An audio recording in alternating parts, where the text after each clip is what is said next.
Labdien! Jā, šodien tikās Latvijas treneri futbola, kuriem ir UEFA un Pro licences, un kuriem jau bija nodibināta savu asociāciju jau 2010. gada decembrī. Sanāca kopsapulcē un ievēlēja jaunu padomi, 11 cilvēku sastāvā, kura no savas vidas izvēlēsies jauno priekšsēdētāju. Tika apskatīts aktuālie jautājumi Latvijas futbolā, kas sasāpējušies. Treneri izrunāja to, par ko viņi gribēja. Tiks skarts jautājums Latvijas nacionālā izlases.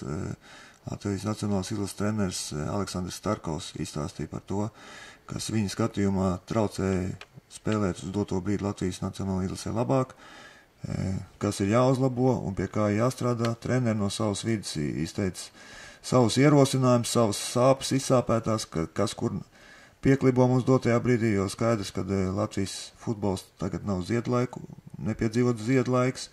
Diezgan vāja rezultāti mums ir gan nacionālā izlasē, gan pārējām jaunas izlasēm.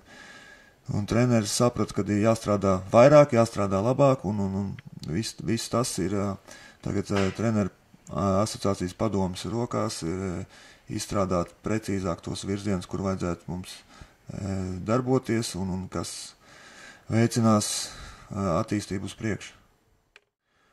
Debatēja gan to no bērnu futbola sākot un beidzot ar, kā jau es teicu, nacionālas izlases jautājumiem, ka vajadzētu sākt jau strādāt gan mazajā futbolā, cītīgākajā, gan pats galvenais, kad daudz bija debats par to, kad vecākā jauniešu vecumā, gadiem 17, 18, 19, nav pietiekami daudz mums vietas, kur ir normāli apstākļi nodrošināti, un kad pietiekami kvalificēti treneri šajā vecumā arī nestrādā ar pietiekami augstā līmenī, tāpēc, kad ir daudz dažādas privātās skolas, ceļš tas skar laikam Rīgu tieši, un doma ir, lai būtu vienotāk tā sistēma un būtu skaidri principi, kur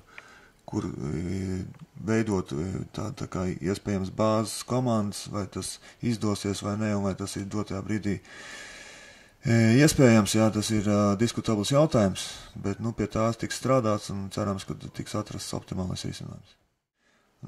Pat cik treneris Aleksandrs Starkovs, kas vadīja izlasi gan tajā laikā, kad izlasi kvalificējās Eiropas čempionātam, gan pašlaik ir viens un tas pats, viņš pats mēģināja pieskarties šiem punktiem, un tāds vienkāršotā veidā tika secināts, tā īsumā, kad kaut kas nav īsti ar to pašapdevu pēdējā laikā, ar to noskaņojumu uz spēlēm izlases spēlētājiem, un nākamais ir, kad viņiem nav pietiekami liela konkurence tiem, kas tagad pārstāv izlasi. Nejūt viņi to elpu pakausī, ka viņas tulītās var nomainīt, ka viņi vietā var kāds cits atnāk, un tas viss gala rezultātā noved pie tiem rezultātiem, kas pēdējā laikā, diemžēl, ir netik sekmīgi.